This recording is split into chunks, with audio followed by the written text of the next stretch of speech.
Hey everybody, welcome to Everything's Plastic. Today we're going to be taking a look at a Marvel Legends series action figure, and this is Spider-Man Noir. It's 1933, and I'm a private eye. I like to drink egg creams, and I like to fight Nazis.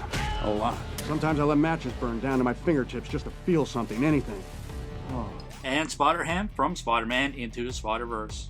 What a pig. I'm right here. Such an awesome movie, can't wait for Into the Spider-Verse Part 2. So we get a closer look at artwork on the side of packaging.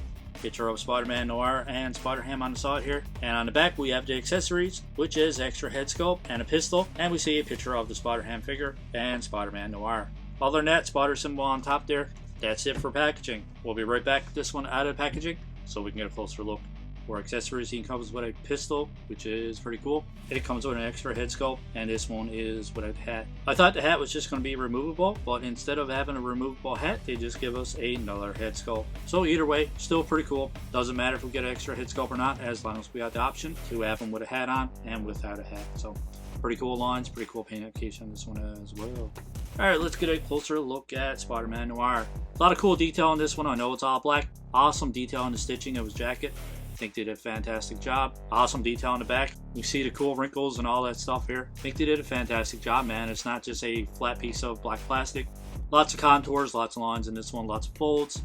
You see the details of his buttons and the holes and all that stuff going down here too. This dotted pattern goes all over his hat. It's on his face mask as well. And we can see it carries over to his arms, down on his knees, which is pretty cool. Let's take one more closer look at this one all over. Like cool details in his boots and everything else, man. Very excited to have this figure in our collection. It's pretty cool too. He has this like turtleneck on. Bit of detail on that as well. And we have a closer look at Spider-Ham. And this is the same one that we had with Gwen, or Spider-Gwen, whatever you want to call it. The only difference in this one and one that came with Spider-Gwen is just a different shade of red plastic. This one has more of a flat appearance, even with the blue and the red is flat. And this one here is a darker blue with a more shiny finish on it. So you've missed out on Spider-Gwen. You have another opportunity to pick this one up. The articulation on this one is just his head, and that goes all the way around, back and forth, and all that good stuff. So not much articulation to this one, more of just a accessory than an actual figure. And it's pretty crazy, man, because Toys R Us were actually selling this one for $84.99. Selling it as a 2-pack, but I mean, you can't really count this as a figure.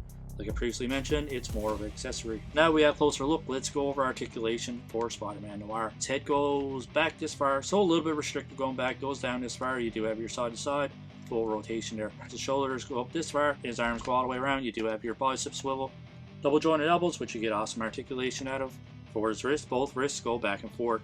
So not up and down like most of these gun holding hands. There is an ab crunch here that goes back this far, forward this far, so pretty decent range of motion going forward. It is restricted a little bit by his jacket going back. There is a full rotation at the waist. His legs come out to almost a complete split. There is a upper thigh cut. Go forward this far, back this far. Pretty decent range of motion going back. Like I said, a little bit restricted by his jacket, but his jacket you can just move out of the way anyway. So pretty decent range of motion there. There is double jointed knees, which you get decent range of motion. You don't get full range of motion out of his knees. I gotta say, man, the joints on this one feels really nice. I don't know what it is. Just really, really smooth joints. Love it. There's no boot cut or anything like that, but for his ankles go back this far, forward this far, and you get your full rotation out of the rocker. So overall, man, considering that he has a big jacket on, a big trench coat, still has pretty decent articulation. You can see his holster there for his gun slides into that. This is actually a pretty big holster for such a tiny weapon, which is kind of weird, man. I think if you push it down all the way, you're not going to get that back out. You're going to have to pick it out with something. At least your gun can go in there. And this holster, his belt and everything else is movable. It's not joined on or anything else, which I think it's probably a good idea. There's a lot of detail in the belt. We got some pockets, buckles, and all that stuff. The buckles are not painted, but for a all black figure, I think that's quite fun. All right, just to do two quick comparisons. Here we have them next to the OG Spider-Man Noir. Back in the day, man, this was actually a pretty cool figure. This is a comic book version. This is based off the animated movie. That being said, though, this one is still an awesome looking figure, but I do prefer the new version from the Into the Spider-Verse movie. And also for comparison, here he is next to us, and Spider-Man. We can see that Spider-Man Noir, his head is actually making a bit taller.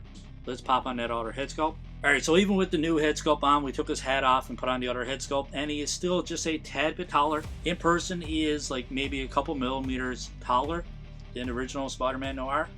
And he is just a little bit taller than House of M Spider-Man. So overall, just a little bit taller than an average 6-inch Marvel Legend.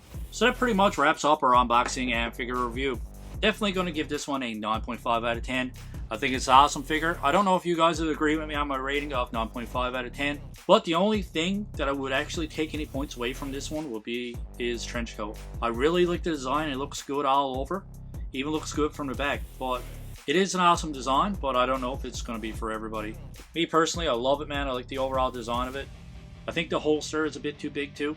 But other than that, man, there's not a whole lot of complaints about this one.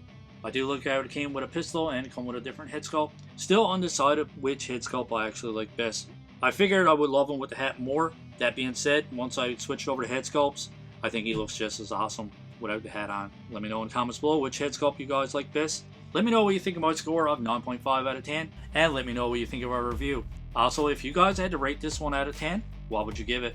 As always, if you liked our review, don't forget to hit that like button, and that subscribe button is there as well if you guys want to subscribe to the channel. As always, we hope you enjoyed our review, and we hope you enjoy the rest of your day. Keep collecting, stay safe. I love you all.